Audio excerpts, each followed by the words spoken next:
He did just laugh. All right, welcome back. Yeah, Blaine, we want to give credit. You know what, Blaine, step in real quick. We want to give credit to Blaine, our editor, one of our original members of the Dome Patrol podcast, founding father, and Blaine's given our video recording and edit. So thank you, Blaine. Goes to you.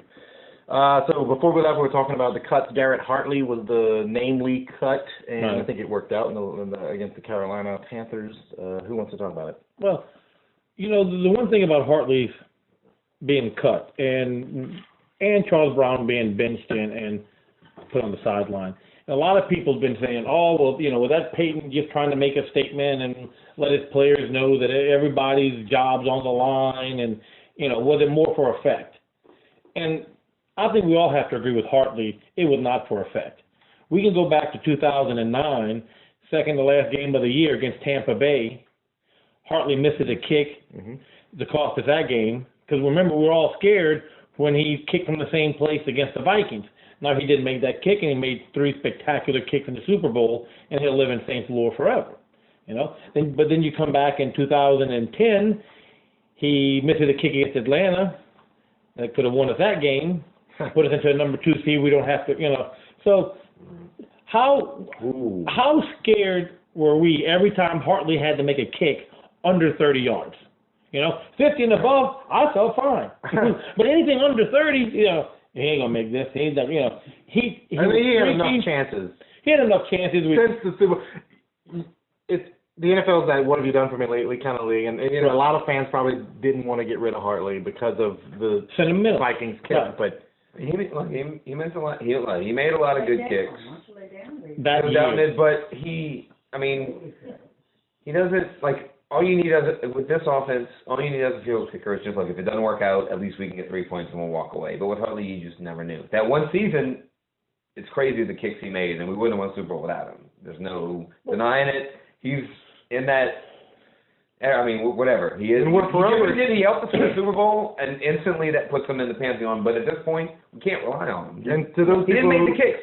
We don't want to know about our field goal kicker. You should never know about your field goal kicker. Right. That's it. He's anonymous. You kicks you need to make, he makes.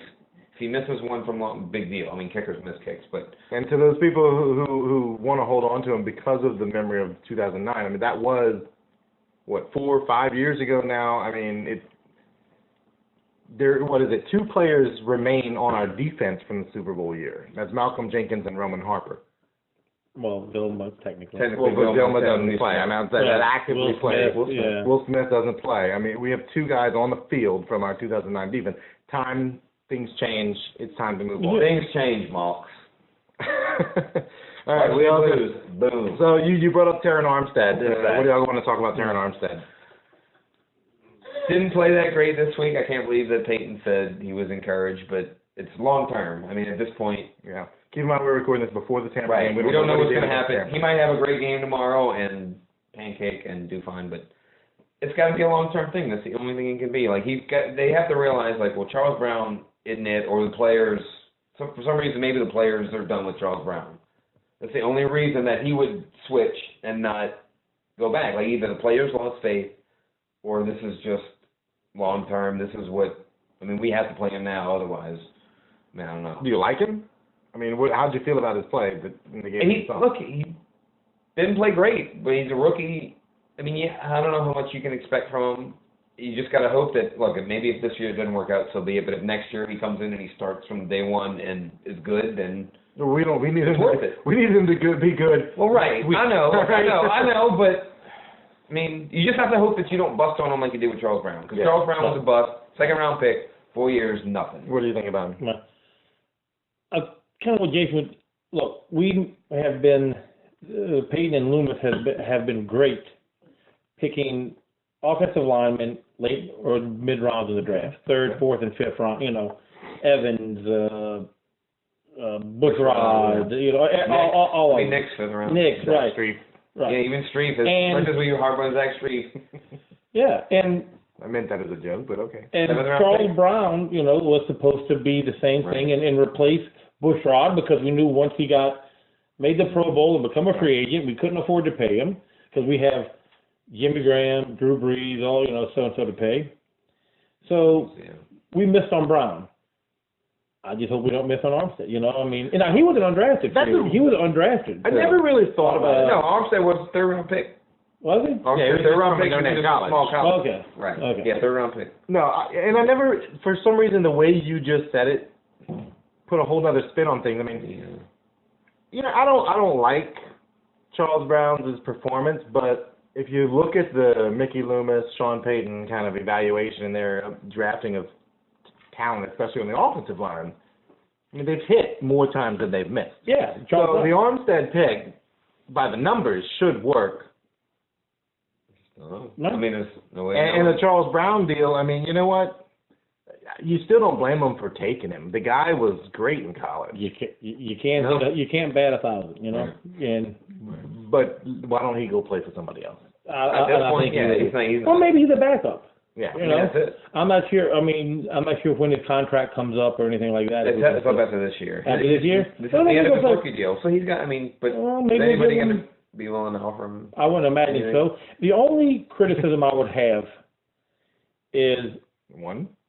Well, with benching Charles Brown, 14 days before the last Carolina game, he had played very well against the same defensive line and shut him out. Right. So I know he did bad in St. Louis, got his butt whipped, second time in 3 years.